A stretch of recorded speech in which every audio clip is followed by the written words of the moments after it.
Okay. Okay. A'udhu billahi minash shaitani rajim. Bismillahir rahmanir rahim. Assalamu alaikum wa rahmatullahi wa barakatuh.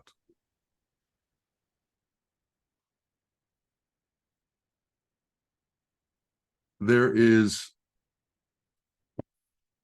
a governance over everything that is divine. It's divine, the divine governance of Allah. The divine governance of Allah is without desire. It's without ego. It's without conceit. It's without personal prejudice. It's without differences. It sees everything and gives unto everything. Man, on the other hand, does things quite differently. Religions were established, and in these religions, they all have essentially one similar conceit, and that conceit is that the way to Allah is through that religion. And any other religion is not going to get you to where you're supposed to be. Every other religion is not as favored by Allah as that religion. It's interesting that man tries to limit the nature of Allah. They will say that man cannot and does not limit the nature of Allah, but in their actions, they will act as if they can somehow limit the nature of Allah by telling you that their religion is the only religion that has merit. They're limiting the nature of Allah. Yet man's personal prejudices, man's personal conceits, man's personal ideas seem to be outside of the realm of questioning. And this is the problem that man has. To evolve, he has to overcome his personal prejudices. But his personal prejudices are so ingrained within him that all of his actions come from his prejudices. All of his reactions come from his prejudice. They have these firm, concrete beliefs that they don't seem to be able to let go of. And what happens with these firm beliefs is they separate men from men. They separate themselves from others. And in separating yourselves from others, you separate yourself from God.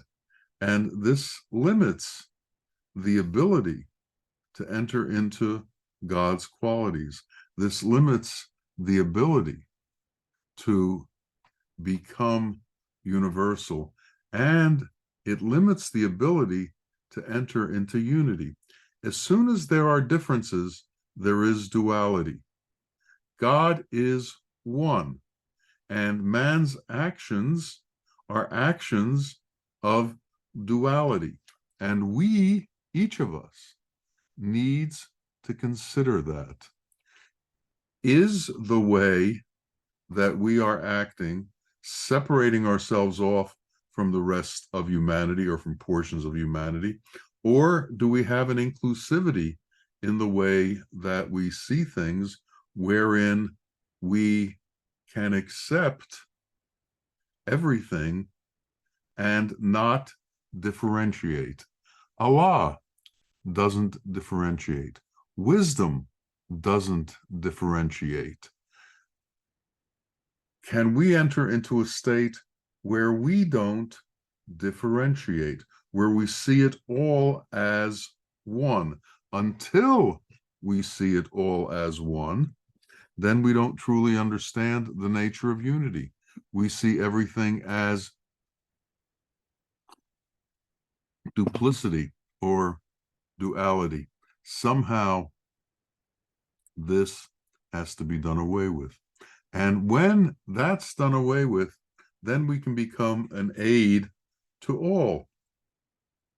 We can become someone who helps all, who doesn't hinder situations, but instead is an assist to situations.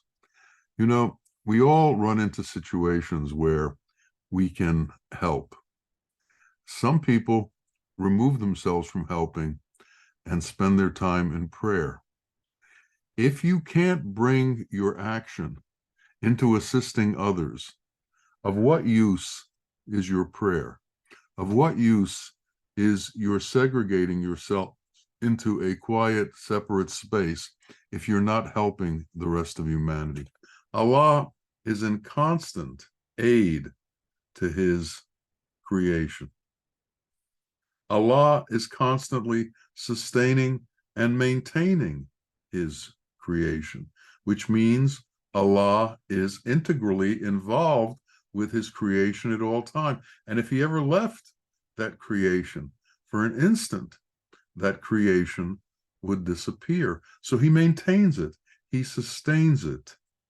He created it, maintains it, and sustains it. What do we do to aid in the sustenance of our fellow man? What efforts do we make on behalf of others?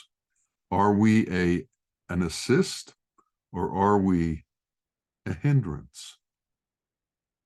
We have to be able to analyze our actions, and we have to be able to look at our actions, and we have to be able to move forward in an active effort to become involved with humanity in a positive way. Now, we're all limited to our own circumstances. We're all limited to our own sphere of influence. We're all limited to the amount that we can do. But every little bit helps. So we should never denigrate the amount that we do. We should never denigrate the amount we're capable of doing. The Prophet said, even a smile is charity. So no matter how insignificant our assist may be towards others, we should continue to do whatever it is that we can do. And in doing that, we become instruments for giving. And in giving, we do what Allah does. Allah gives. Allah constantly gives. And Allah is never diminished for the amount that he gives. And this is one of the fears that man has. Man fears that as he gives, he will be diminished. And in truth, he will be given more as he gives, so that he also will not be diminished. So the fear of giving, we should do away with. The fear of losing by giving, we should do away with, because we will always be rewarded for our giving. We will always be uplifted for our giving. We will always gain more from giving than we get from taking. There is an evolution of man. Now, this evolution is to change from man to perfected man, from animalistic man to perfected man. And this evolution can only occur in man when man gives up his attachment to his prejudices and the ideas that he was raised with. Each of us are born into a culture. It's our own cult. We all have a cult that we were born into, and we believe in the sanctity of this cult as opposed to the sanctity of any other cult.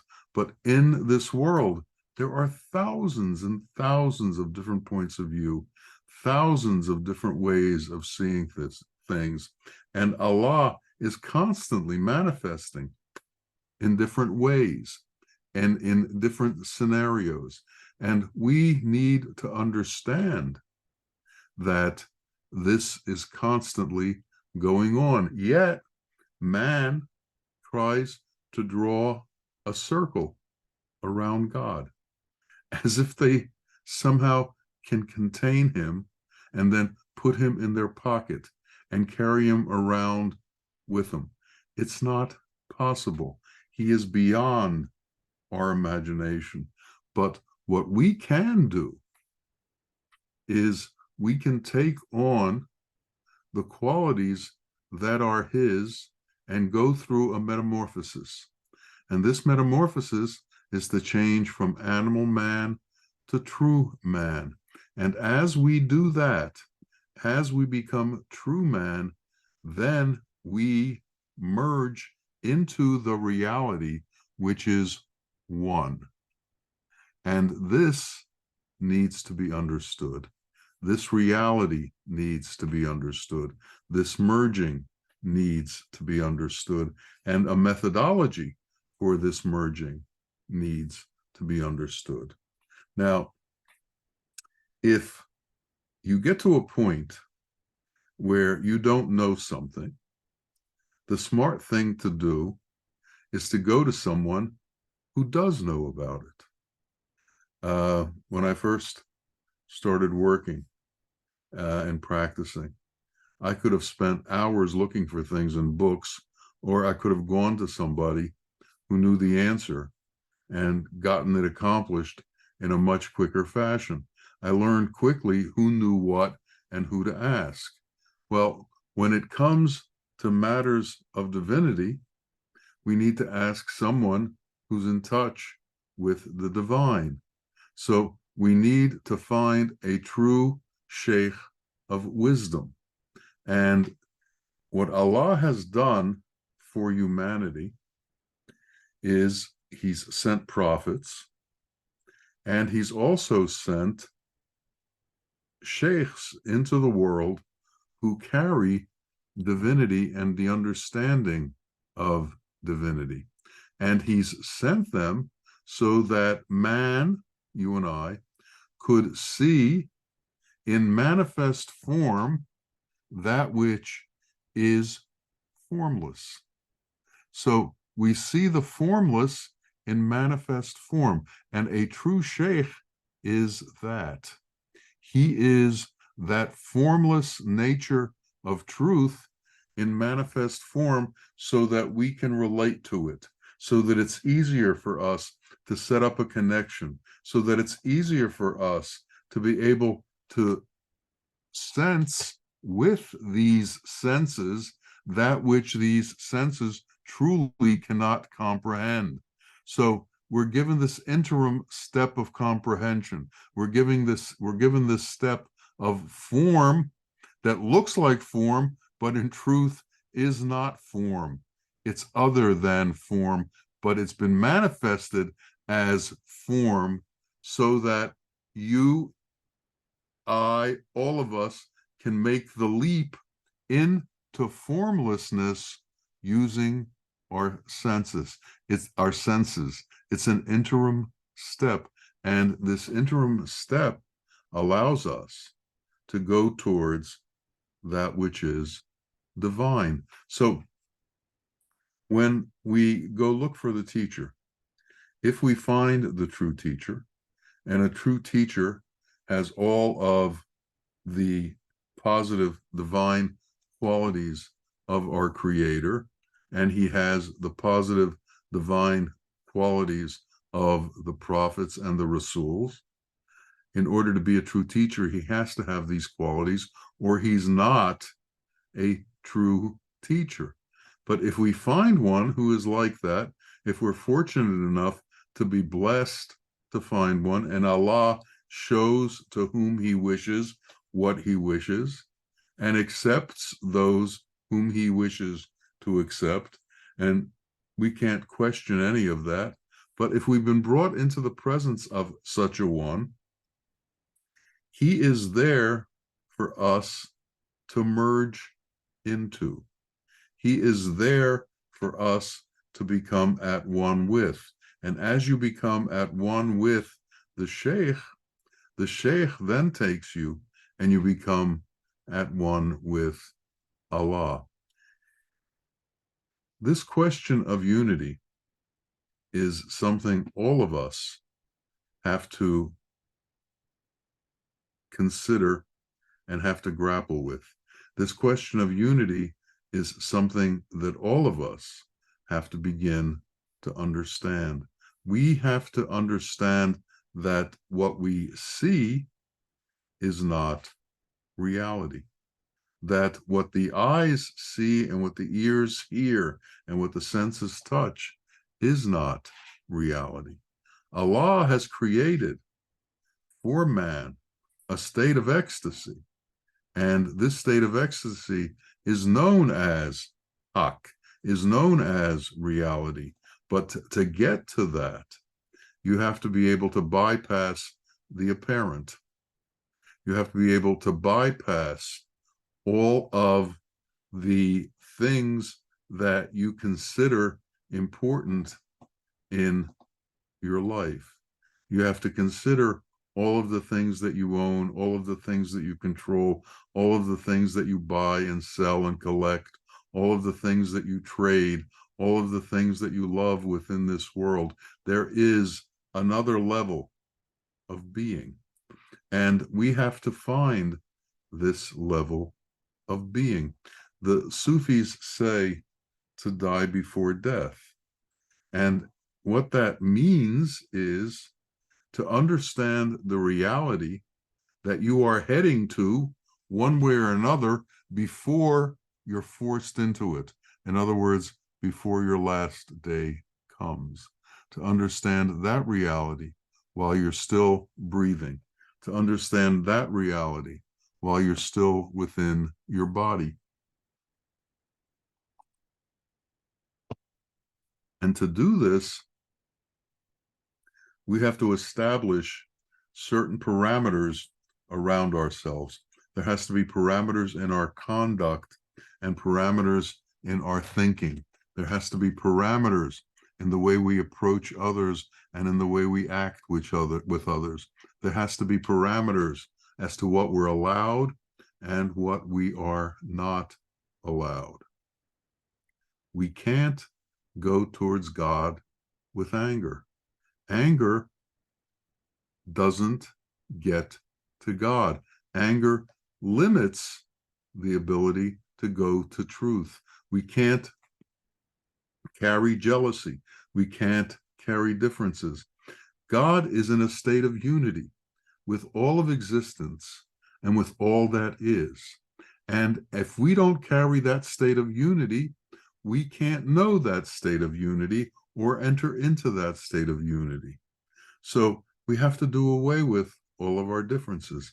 And it's very, very difficult for man to do away with his differences. Man defines himself by his differences. He'll tell you, I am from such and such a region. I come from such and such a country. I speak such and such a language. I practice such and such a religion. My ethnicity is this and that. All of the definitions that normative man uses are not reality when it comes to understanding his connection to his Lord.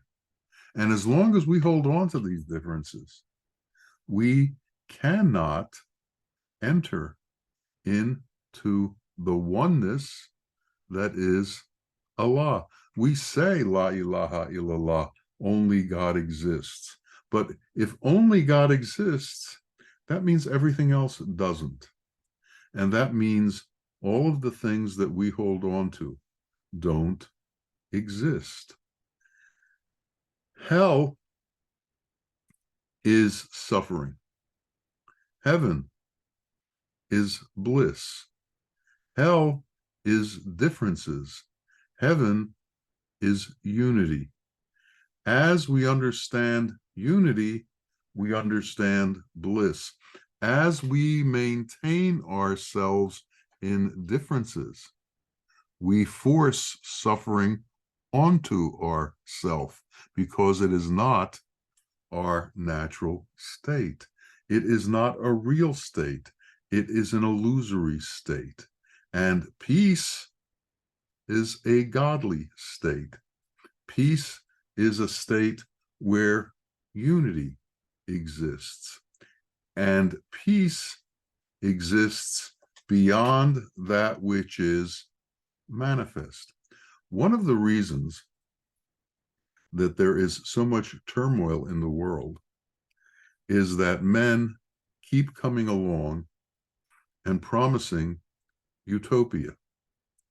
They promise utopia in the form, and utopia is not available in form. Utopia is available in light. Heaven is available in light. But men will tell you that there is a utopia outside of God, that there is a peace outside of God, and they will tell you that there are different ways to achieve this. The most common is they'll tell you that an equality in material wealth amongst all will lead to a utopia. And they will try to sell this point of view over and over and over, and wars happen because of this point of view. Murders happen because of this point of view. In Cambodia, they tried to wipe out an entire older generation just recently because they couldn't understand the concept of all being equal in material wealth because they had been raised outside of that concept.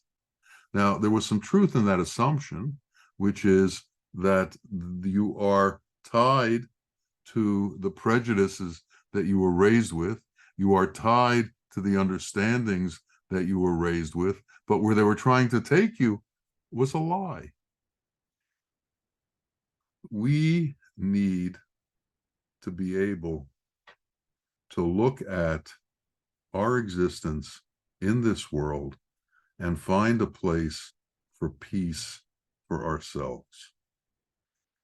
To do this, we must understand and come to know the qualities of God.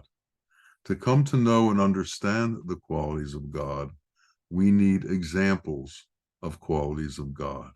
So we need, in order to advance our own being, we need to find a teacher.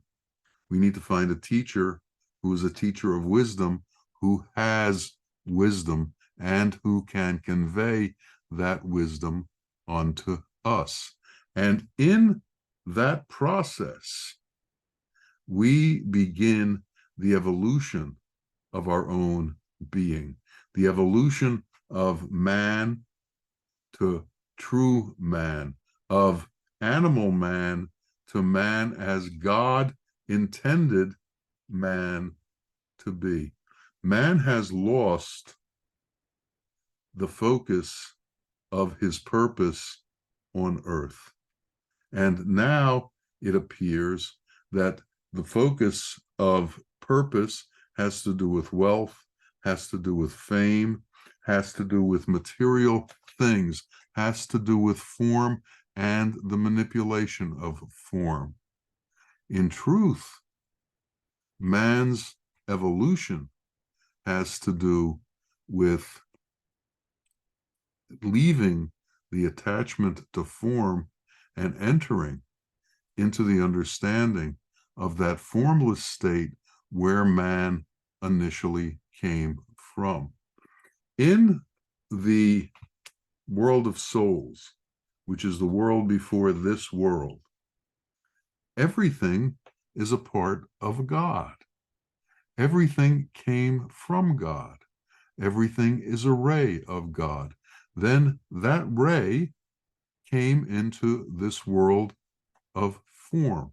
And that ray of God still existed within man, still exists within man, yet it's covered by the form. It's covered by the elements, and it has a shape. It has a a look. Each face is different. Each continent has different colors. There's all these hues and all these shapes and all these different looks. Man becomes confused and begins to believe that these shapes and hues and different colors mean something. And they think, and man begins to think, that it means differences among men. In truth, it means that there are superficial differences, but we have to be able to look behind the superficial differences to see the truth, to see reality. We have to go beyond color. We have to go beyond race. We have to go beyond religion. We have to go beyond fame or wealth or any of the trappings that man has and begin to understand man's essence. And with a sheikh, it is the essence that you see. The sheikh has no wealth. The sheikh has no possessions. The sheikh has no needs.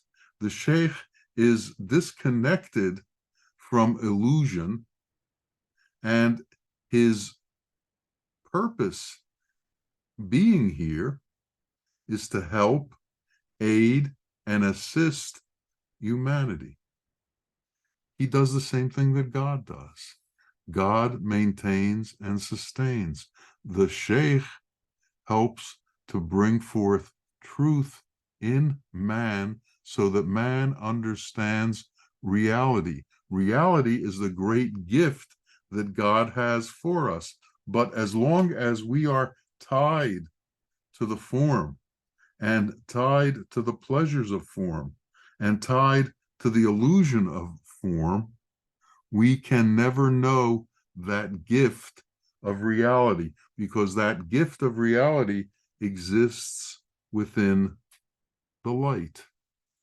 And to be able to exist within the light, we have to give up our attachment to each and every part of that form. Now, the sheikh will say to you, do it a little bit at a time. You don't have to do it all at once. Do it with patience. You don't have to rush. And that's why the sheikh says it takes 12 years to do it.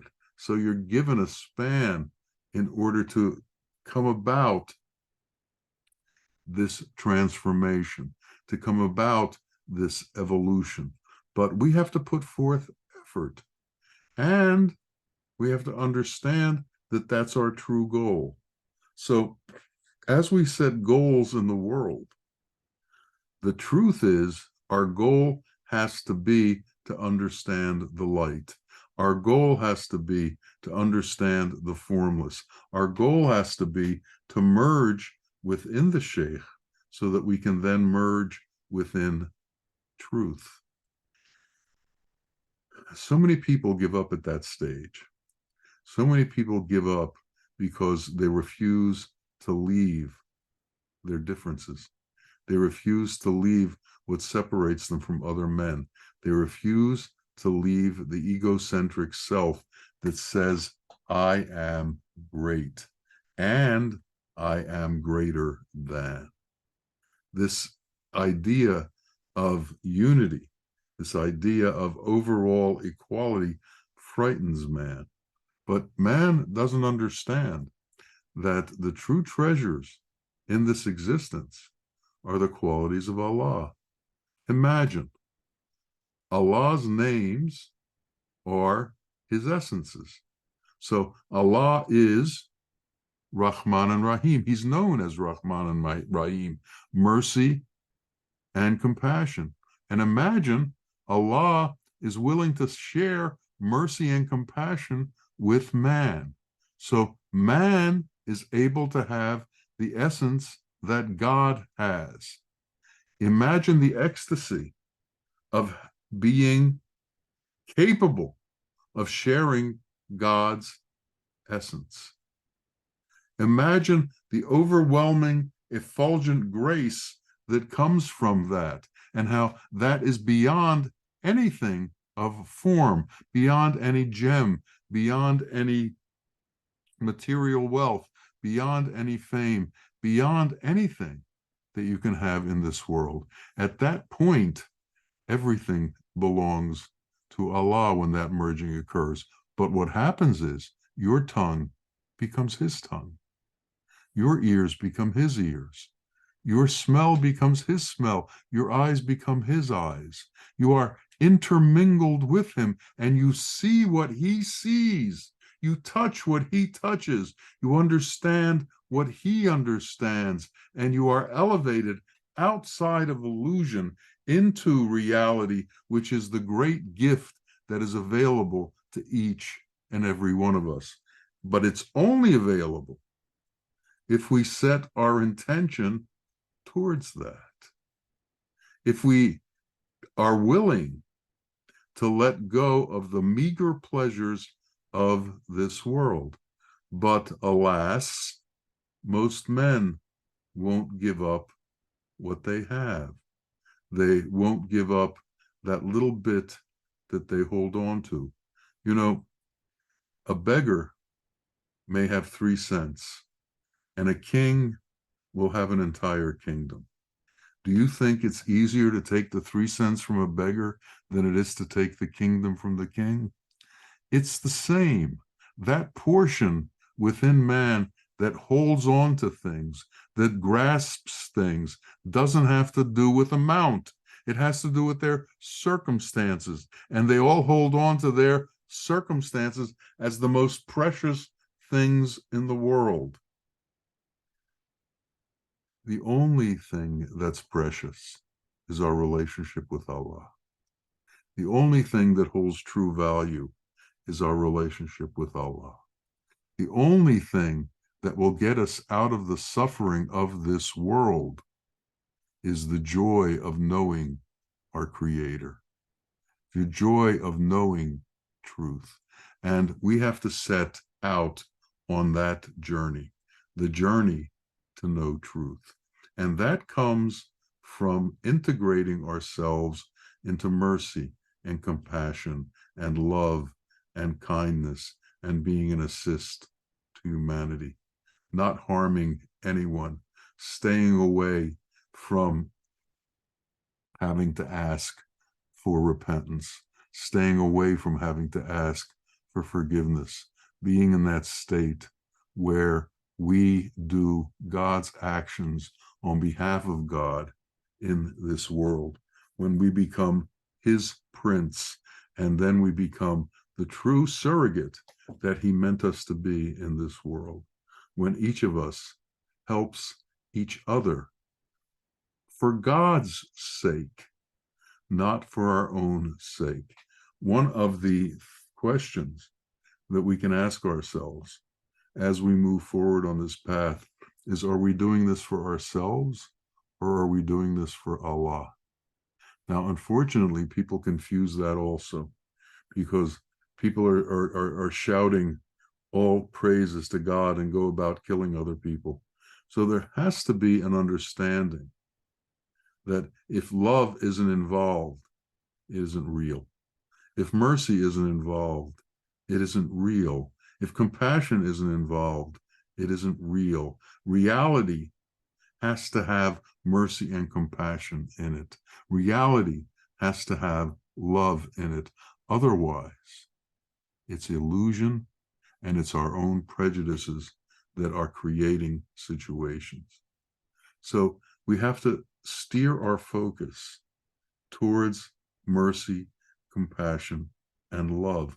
And we have to look at everything that we do and see if mercy and compassion and love are involved in the doing, or are our own specific prejudices involved in the doing? Is our own self-interest involved in the doing? What is the reason that we do things? And we have to ask ourselves this question over and over and over. And we can learn what acting on God's behalf is like by becoming close to the teacher and watching the way that he acts, watching what he does, and begin to do things in that way. And what I saw when I was with him was that if it came into his left hand, it went out of his right hand. If it came into his right hand, it went out through his left hand. He didn't hold on to anything, and he treated everyone the same. There was no high and there was no low. There was equality among all being, and there was love for all beings. May it come to be that we understand that kind of universal love. May it come to be that we understand that love without differentiation, that love without differences, that love that flows easily and freely because it is part of our nature. And may it become our nature for each and every one of us. Ameen. Ameen. Ya Rabbil Alameen. Assalamu alaikum wa rahmatullahi wa barakatuh.